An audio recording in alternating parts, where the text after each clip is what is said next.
हमें याद है कि जब मैं छोटा था तो घर पे ब्लैक एंड वाइट टीवी हुआ करती थी और हमारे घर पे कुछ चुनिंदा घरों में से हमारा घर भी था जिसमें एक पुराना टीवी ब्लैक एंड वाइट लगा हुआ था। उसमें से एक अजीब सी तार ऊपर एंटीना की तरफ जाती थी, नेटवर्क भी कटता होगा बीच में और थोड़ी डिस्टरबेंस के साथ, थोड़ी झिलमिलाहट के साथ हम वो झिलमिलाहट भी बैकग्राउंड म्यूजिक का काम करती है। अरे बिल्कुल, इतनी खूबसूरत जैसे कॉशियस हो जाओ, अब कुछ होने वाला है, तो खचपच होता था। तो हम पूरा हमारे घर में आसपास के जो लोग हैं और हमारे दादा हैं और गांव में तो एक गली, एक आसपास के लोग एक परिवार की तरह हो जाते हैं। पूरा गांव तो खैर एक बहन भाई की तरह हो जाता है। सच्ची बताऊं, जो गांव से हैं उनको पता होगा कि उनकी दूर की मौसी भी के घर भी अगर आप चले जाओ और तो वो अगर सो भी रही होंगी और उनको लग रहा होगा कि यार ठंड पड़ रही है, लेकिन निकल के वो तुम्हें खाना बना के और दूध पिलाए बिना और कुछ खिलाए बिना वो आपको सोने नहीं देंगे, जाने नहीं देंगे, है ना। तो ये प्रेम तो खैर होता ही है। मैं जब 26 जनवरी की बात कर रहा हूँ तो हमारे घर में पकौड़े बनते थे, है ना, और ब्रेड पकौड़े बन के पापा टीचर रहे तो टीचर तो अपने स्कूल यस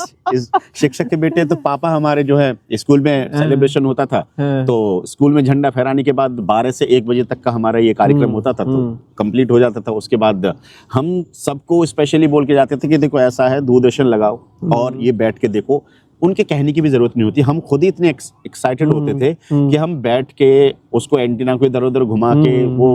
सिग्नल अच्छे से करके और बड़ी क्लियर उसे दूरदर्शन पे जब हम ब्लैक एंड व्हाइट में वो यूं सीना चौड़ा करके हमारे देते हुए हमारे बीच जवान जाते थे और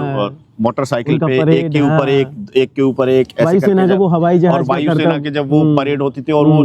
तिरंगा बना देते थे बादल में ही, तो तिरंगा तो हमें नहीं दिखता था क्योंकि ब्लैक एंड व्हाइट हमारी टीवी हुआ करती थी। लेकिन मैं तब मैं ये सपना देखता था कि एक बार मैं 26 जनवरी की परेड, क्योंकि मैं गांव में रहता था तो मुझे ये बहुत बड़ी चीज लगती थी कि मैं दिल्ली जाऊंगा और ये जो परेड जहां हो रही है, जहां प्रधानमंत्री जी खड़े हैं, हमारे राष्ट्रपति जी खड़े हैं और कुछ विदेशी मेहमान भी खड़े हुए हैं। कभी कभी तो हमारे बॉलीवुड के सेलिब्रिटीज जो हमारे दिल के करीब होते हैं वो भी वहाँ पे खड़े होते हैं। तो बड़ा मन में आता था कि भाई वहाँ पे जाके हम कैसे देखेंगे। तो एक बार मुझे अवसर मिला,